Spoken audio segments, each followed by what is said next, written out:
Konnichiwa minasan, o genki desu ka? J'espère que vous allez bien. Et aujourd'hui, j'aimerais vous présenter un petit yokai que j'aime tout particulièrement et qui pourrait faire penser à un feu follet ou un ardent japonais. Mais avant d'en dire plus, intro.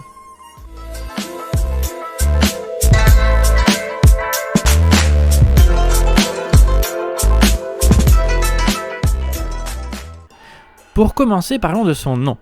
Okurichōchin se traduit littéralement par lanterne qui emmène ou encore par lanterne qui accompagne. Et vous l'aurez sans doute compris, son nom de yokai veut à peu près tout dire. Dans le Jusetsu Edo Tokyokai Hyaku Monogatari, en français les 100 contes des mystères de la capitale de l'Est Edo illustrés, on retrouvera une illustration représentant le Okurichōchin comme étant une femme à la lanterne de papier accompagnée d'une légende qui pourrait conter la toute première rencontre avec ce yokai. Voici l'histoire. Alors que l'hiver se faisait plus profond, avec des tempêtes de neige et de blizzard, rendant la vision de l'horizon bien difficile, et l'ouïe aussi compliquée à cause du vent, tant qu'on n'entendait plus la cloche du Hōnji au loin, un guerrier ivre accompagné de son serviteur trébucha dans la neige. Tout en réprimant un frisson, le serviteur dit « Monseigneur, nous sommes ici dans une région bien désolée. » « Il devrait y avoir alors des créatures mystérieuses, » répondit le noble guerrier.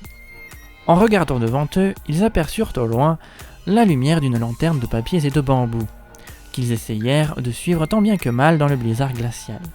Mais lorsqu'ils furent presque au niveau de la lanterne, celle-ci s'éteignit subitement, les laissant dans la nuit noire. Ce fait se reproduisit une ou deux fois de plus, une lumière leur apparaissant au loin, et lorsqu'ils s'en rapprochaient de trop près, elle disparaissait. Mais lorsque leurs yeux se furent habitués à l'obscurité au bout de quelques apparitions et disparitions de la lanterne, ils se rendirent compte qu'ils étaient arrivés chez eux et qu'ils étaient bien rentrés. La lanterne au loin les avait alors aidés à retrouver leur chemin. Bien sûr, comme pour toute légende digne de ce nom, il y a des variantes comme celle où l'histoire se passerait au printemps et indiquerait que ce serait le yokai qui changerait son climat environnant, comme avec un blizzard d'hiver, pour s'amuser à faire perdre leur chemin aux voyageurs pour faussement les aider. En somme, leur faire un détour pour s'amuser de leurs conditions de personnes perdues ou ivres. L'estampe, par Utagawa Kuniteru, représente l'un des Honjo Nana Fushigi, littéralement une des 7 merveilles de Honjo. Honjo étant un quartier de Edo, l'actuel Tokyo, qui aujourd'hui se nomme quartier de Sumida. C'était une région agricole avec des champs et des paysans où beaucoup de voyageurs passaient.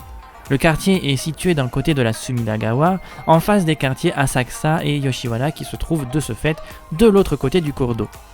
Donc, voir Okurichōchin avec l'apparence d'une femme du quartier des plaisirs de Yoshiwara n'aurait rien eu de bizarre, ce qui aurait facilité probablement d'ailleurs sa prise d'otage des hommes sous ou perdus, qui eux-mêmes pouvaient revenir de ce fameux quartier. Bien sûr, ce n'est qu'une simple supposition pour le coup. Comme vous l'aurez compris, ce yokai se présente comme une femme charmante au costume des femmes du quartier des plaisirs de Yoshiwara, avec une lanterne de papier et de bambou japonaise dans une main nommée Chōchin. D'où son nom. Comme un feu follet ou un ardent, elle apparaîtrait quand la personne est seule, dans le noir et perdue, ou ivre et perdue. Généralement, quand on est ivre, on ne sait plus trop où on va de toute façon. Elle aidera alors cette personne de sa voix, de sa lumière et de son réconfort à retrouver son chemin. Dans la culture populaire, le yokai apparaîtra en 1985 dans la 3e saison épisode 108 de la série animée Kintaro Family Forever, en japonais Kintaro Family wa Eien ni, aussi nommé Gegege Kintaro. En 2020, par la suite, on le verra dans l'oracle des kami et des yokai qui le présente dans une des cartes, ou lame pour les connaisseurs, sous une forme similaire à celle de 1985 ou des différents textes qui le présentent.